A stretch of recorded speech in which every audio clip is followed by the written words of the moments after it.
Okay, hello, welcome back to day 16 of the Will Taylor Chess Christmas calendar. We're at 22:10 right now. An absolute bleeding of ELO has been occurring, but we're nevertheless going to bring it back. The past few days have not been ideal. This Mengarini, okay, they play d6 instead of d5, should provide a decent battleground on which I can potentially dream of winning back some of this ELO. Let's play e5. Let's strike in the center, and if knight takes, I mean, if you don't take them, my knight makes a lot of sense on e5. Bishop's looking great. Down one pawn, but, you know, nice central claim. Nice open queenside to potentially attack on. Honestly, f4, f5. Hell yeah. Hell yeah. Let's open up that king. Let's open up that king. Let's open up my rook. I mean, I could push this if I'd like. I think I might just start, honestly, with knight d2. You never want to take this, and I've always got the opportunity to play takes myself. I think I'm particularly incentivized to at the minute. I could push this, which, honestly, I'm going to do, because where are you going? Not here, not here, not here, not here, not here, not here. You're going to c6. I could then maybe think about playing d5, get some real momentum going on here. Yes, please.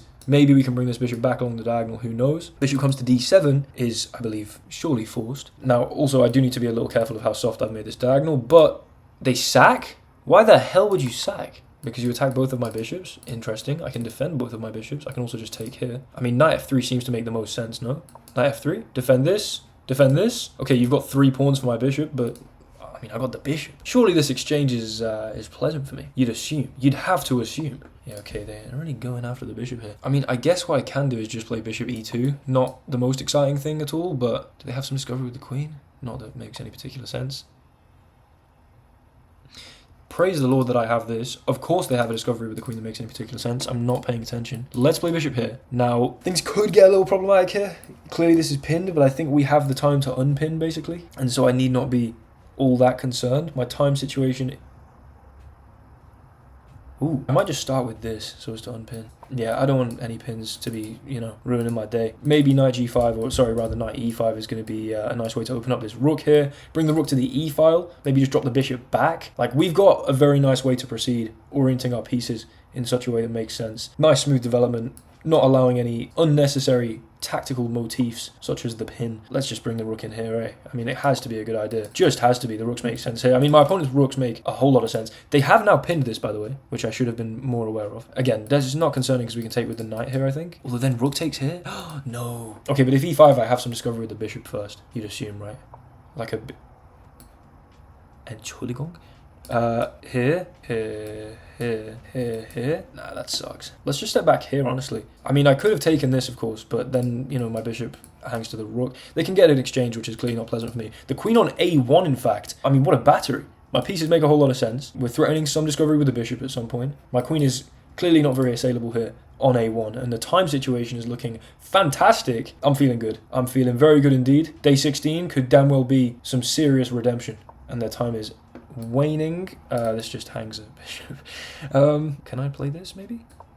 Attack? I think I can. Not seeing a reasonable response from my opponent. There's no way you threaten a mate. There's no reason to sack here, although it could be vaguely interesting. I'll keep this pre-moved. But that is going to be game 1, win 1, which is going to drastically lift my spirits about the ELO. Okay, 22-10. Turns to 22-15. We're bringing it back. Okay, so honestly, there were a good few missed wins from my opponent here. Pawn here, they had knight h5, which obviously they had knight h5. Man, here they can remove it and then just win the pawn. Okay, didn't even think about that. Fair enough. The next moment at which something went a little wrong was here they could have played knight takes. What? Knight takes, I take here. Do they have like an... Oh, they have an intermezzo with knight e3. And then they don't have to recapture this. They attack my queen, of course. And if there was some way I could get my queen to, you know, h6 or maybe across to a1 and hold this, I'd be doing well. But, of course, everything's going a bit wrong with knight e3. Okay, didn't really think about that, and I'm not particularly mad that I didn't. Then there was one more point, I believe, and it was here. Rook here, they had knight g4. Goodness gracious. I mean, a bunch of times they just had decent moves there. I was never actually really doing a whole lot. Although the activity of my pieces did cause them to use a whole lot of time. What the hell's the idea of knight g4? I guess you just open up the bishop. And this is pinned. It's just about the pin. I didn't notice the pin. And it's about opening up the bishop. I guess maybe I'd have some light square bishop move. Yeah, like bishop d1, we attack this. But you can take this with check is the problem. Okay. I mean, a win's a win. Let's go into the second game. Not actually as fine a win as I originally hoped. That's fine. We're going to play a reverse Sicilian here. And effectively just look to play, you know, identically but symmetrically opposite, of course, laterally inverted as we would against a pretty standard dragon Sicilian with this bishop here. E3 and G3. Okay, I'm not going to spend too long, like, you know, not moving and talking about that. That is often my mistake and why I end up with 0 time. But this is a very, very soft set of light squares when you've got all these pawns on dark squares. And even the B2 pawn. I mean, play A3 and you have an entirely dark square pawn complex. Is there no incentive for me to do this? Honestly, I'm just going to go here. Maybe there is. Maybe I go in here. Maybe I prevent the push of the D pawn. Now I really want to do it because you really want to push the D pawn. Here? Yes, please. We attack the queen. Okay, there's no way you taking here's a good idea. Bringing the queen out like that makes some sense though. Now, if I go knight in here and you take like this, I take like this and you take here. I like that position. We're putting the knight in here. I don't want to give you any activity. This is an absolutely a gorgeously outposted piece, which if you can't push your D pawn, first of all, this rook makes no sense. Hold on. I didn't even think about the fact that they don't have to take here and that they could just trade the queens. I'm hoping they go for A7. I think that would be way more exciting of a game, but I would imagine they maybe trade the queens here. However, again, if they do, it's an endgame where I've just completely slowed down all the development going on the queen side. They do take here. Nice. Nice, nice, nice. Now, immediately, bishop here threatens a checkmate. How can that be a bad idea? Maybe they just play this. Maybe I play F5. I'm starting with this. Get on them light squares, baby. They've traded off their light square bishop. Play this. Fine. Fine. Go for it. You got no pieces. Like, these pieces just don't do anything. If I have a check, I can go here. My queen holds this. So I'm thinking we carry on and just attack. F5. Try and march through. Of course you can't take because of the Shah Mat threat right there on G2. Should I take? I'm then potentially threatening it. What does that actually achieve? I'm going to trade the queens. That's so lame. I can play B5 to stop it from happening. No, I can't play B5 to stop it from happening, you buffoon. Okay. Takes, I guess. Man, the queen trade. I didn't think about that, clearly. Okay, I'm going to trade the queens on my terms because then the knight gets sidelined and I can maybe take here. That also outposts this knight here. We can maybe be threatening ideas of bishop C5. I mean, the knight here is still fantastic. I just really wanted to have a nice time with that that queen trade. Where's your pony going? Back to C3, okay. B5, knight C3, bishop C5. You can take here. Damn. What about starting with this? Here, pin's enacted. We maybe sneak into F3. Yeah, they come back, but we're sneaking into F3. That was the idea. This is now held. The pin here is beautiful. The knight, the rook can't even come to the E file because of how gorgeous this knight is. Keeping this little structure healthy is gorgeous. Oh my lord. What are you doing about this? You can't use any of your pieces. You can't use any of your pieces. Where's your rook going? Right here? I can flip in. Wait, hold on. You're telling me there's no mate here. I could start with this. No, but then you're coming up this way. What about this? Hold on. What about this and I'm just threatening? Oh. Absolutely squeezed. Let's hop into an analysis. Come on. That has to be one of the best games of the series so far. I mean, certainly of the last, 3 videos, these last 3 have not been fantastic. I hope that I'm redeeming it here on day 16. Never in doubt.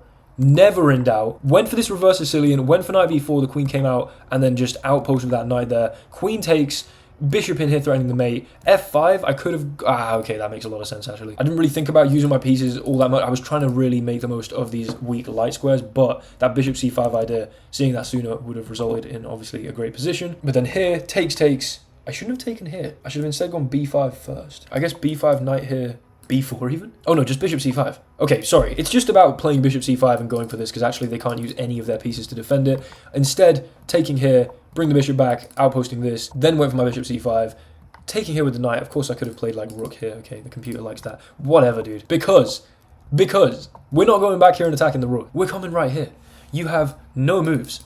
No moves whatsoever with this king. If you move the knight, that isn't going to remedy it because my bishop controls here. So in fact, while the move knight d3 may have looked like the best way to force the rook back to here, in fact, this move knight g4 was. The king needed some room, and unfortunately they didn't find it. Now, if they had gone for this, I mean, you know, we're coming here. We're definitely winning this game. Right, anyway, gorgeous, gorgeous stuff. Let's get into the third and final game of day 16, and we are playing a 22-40, and we're playing against d4. Let's go. c5. c5 and a knight. Please, do something interesting. Do so. So painful. Let's play e6. Because I'm assuming they're going to play a London system, there we go. I can now step across with the knight, and maybe I'm looking to play queen b6. If you play queen b3, I'm... okay. Come on, man. It's so annoying when people do this. Like, your prep is to trade queens. You know what? I'm going to start with h6. I don't like this bishop here. Let's just harass the bishop. Maybe he just harassed the bishop again. Why not? If we are going to enter into an endgame, it might make some sense to go queen takes, pawn takes, g4. No, but they can move the knight in here. I'm just thinking that after takes, it leaves these nice and isolated. I'm thinking queen takes, pawn takes, taking here, allowing takes with knight. I don't know. Let's start with knight c6, actually. Then I'm just putting a bit more pressure on this. Maybe you play e3. Okay.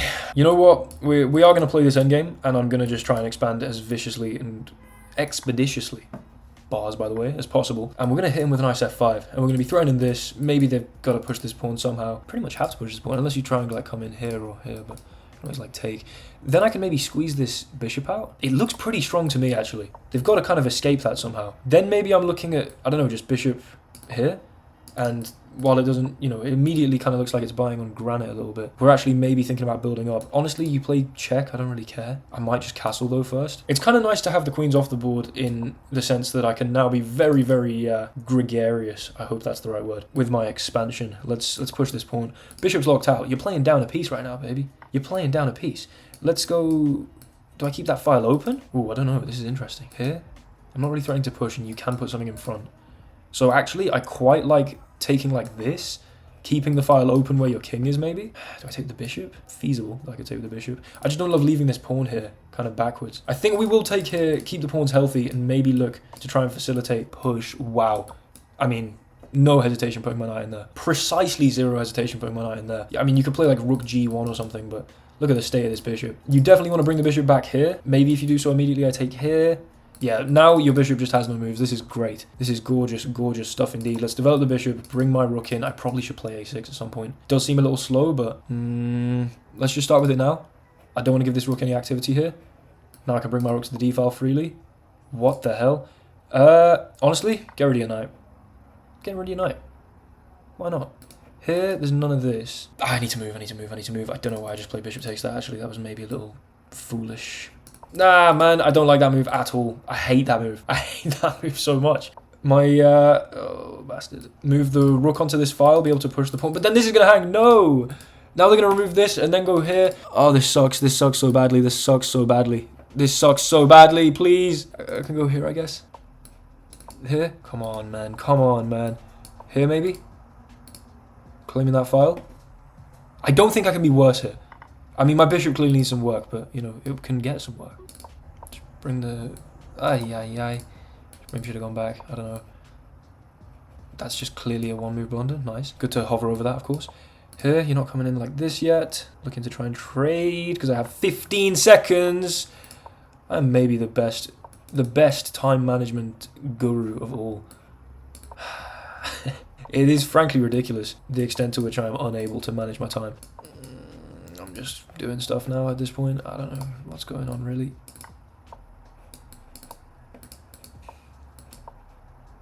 Yeah, this is going to flag me here. Wow, at no point in that game did I have any advantage whatsoever.